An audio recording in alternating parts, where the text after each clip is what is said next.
Tammy, congratulations. I've got some makeup running down the face. When I started in sales, nobody told me how lucrative the role was or how much potential it had. In fact, I was largely discouraged by everyone.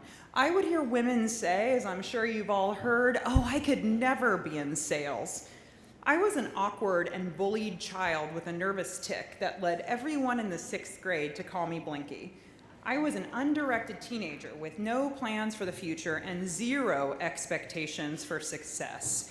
But after pursuing my first sales opportunity, despite not having had, at that point, the credentials, I became a top seller for some of the largest nutritional ingredient manufacturers in the world. I've broken new ground for important and meaningful ingredients that have truly had an impact on consumer health and wellness, which was truly aligned with my values. We saleswomen know that this career is one of the greatest kept secrets ever. Women have a unique aptitude for sales. In fact, the highest indicator for sales are some of the strengths that women naturally possess, such as compassion, the ability to multitask, and inclusiveness. And we have known that despite the fact that sometimes other metrics were considered to be important. There's a vacuum out there for our success in this room.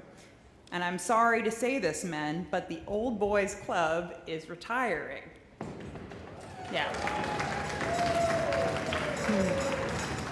We are in a new day that is all about knowing how to add strategic value and to help companies drive the process. And by breaking the molds, we in this room have helped to usher that time in. As the economy was teetering on the brink of an economic crash in 2006, I went to pursue executive and professional coaching at the University of Texas at Dallas. Yay, Texas! UTD.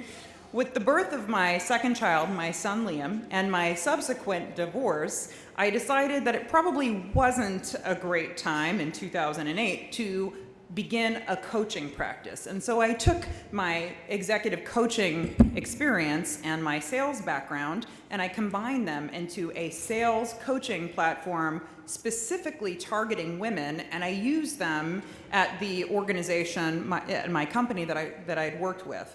And as I started to coach some of the women who were on my team, I realized that we all shared the same concerns, and we shared the same messages of limitation that we had heard from society, from our families, that we really shared a unique, rebellious situation that we were all fighting with. Now, 10 years later, we have a bigger problem. The largest generation in the workforce, the millennials, 80 million Americans, are overwhelmingly avoiding sales careers. They lived through the economic hell that their parents went through, and they are, in record numbers, overwhelmed with college debt. So sales, you might or might not know, has a reputation of being pretty risky.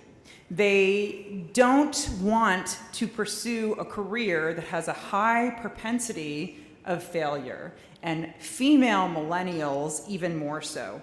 They're overwhelmingly avoiding one of the most critical commercial entry paths into corporations.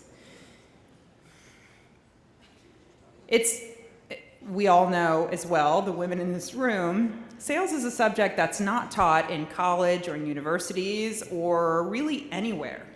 And so therefore, it doesn't have a clear set of qualifications or set of standardized competencies. Female millennials statistically are less likely to apply for jobs if they don't feel 100% qualified, and they're less prone to take risks if they perceive a high potential for failure. Also, there is a perception of having a demanding work-life schedule, which of course we in this room know is not true. Once We all have a wonderful work-life balance, but the perception conflicts with the high value that millennials place on work-life balance and having a life out for themselves outside of work. But we know there are no other careers that have a greater potential for advancement. And among Fortune 500 CEOs, a background in sales is one of the most common backgrounds. We know how powerful and gratifying this job can be, and we know what it's like to raise our children and put them through college. Many of us having come from a time where nobody expected that of us. We know what it's like to contribute to our community and to mentor other women who are pursuing the role and to fly above the limitations that have been set on us by society and by ourselves. The next time we hear a woman say, "Oh, I could never be in sales," let's not accept it. Let's challenge it, and let's drive more women into sales. Congratulations to this year's winners and finalists. You are helping to change the future. Truly, you are helping to change the future of women in sales. Congratulations again.